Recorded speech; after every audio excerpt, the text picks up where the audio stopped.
தேவையா தேவை கிடையாதான்றது வந்து எப்படி நான் சொல்ல முடியாது. பார்க்குற மக்கள் தான் அதை டிசைட் பண்ணும். அவங்களுக்கு அந்த ஷோ தேவையா தேவையில்லையாங்க.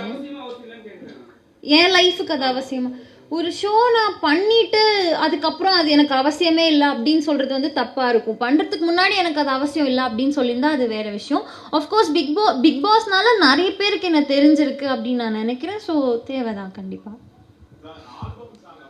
என்னை பொறுத்த வரைக்கும் ரீல்ஸ் ஒரு என்டர்டெயின்மெண்ட் தான். எல்லா பிளாட்ஃபார்முமே வந்து நம்ம யூஸ்ஃபுல்லாக யூஸ் பண்ணோன்னா அது அதோட குட் சைட் பார்க்க முடியும். ஸோ அதுதான் கரெக்டாக யூஸ் பண்ணால் அதில் நிறைய நல்ல விஷயம் இருக்குது. அது தப்பாக யூஸ் பண்ணால் அது தப்பாக தான் போய் சேரும். ஸோ இருக்கிற பிளாட்ஃபார்மை வந்து கரெக்டாக யூஸ் பண்ணணும் அப்படின்றது தான் என்னோட கருத்து.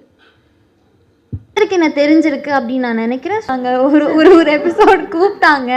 அப்போ தான் அந்த ஃபினாலே போயிட்டு இருந்துச்சு, ஜோடி ஆர் யூ ரெடி. ஸோ அதனால போக முடியல. ஸோ எனக்கு தெரிஞ்சு திருப்பி போவேனான்னு தெரியல. ஏன்னா எனக்கு நகைச்சுவை வரமாட்டேங்குது, அதை மறைச்சு பிரயோஜனம் இல்லை. ஸோ அதனால அவ்வளோ நல்ல நல்ல டேலண்டடான கோமாளிகை இருக்கும்போது நான் எதுக்கு சும்மா அங்கே சுற்றிட்டு இருக்கணும் அப்படின்னு நான் நினைக்கிறேன். ஸோ சாமி அண்ணா கோமாளியாவே வழி இல்லையா, இதில் குக்கா வேறையா?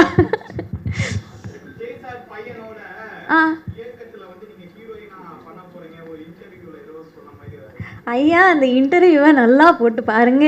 நீ ஃப்யூச்சரில் ஹீரோயினா நடித்தா யார் கூடமா நடிப்பேன்னு கேட்டாங்க. எனக்கு தளபதி அவர்கள் கூட நடிக்கணும்னு ஆசை, ஆனால் அவர் கூடலாம் நடிக்க முடியுமா தெரியல. அட்லீஸ்ட் அவர் பையன் கூடயாவது நடிக்க முடியுமான்னு பார்ப்போம் அப்படின்னு தான் நான் சொன்னேன். தயவுசெய்து போய் பாருங்க அதை.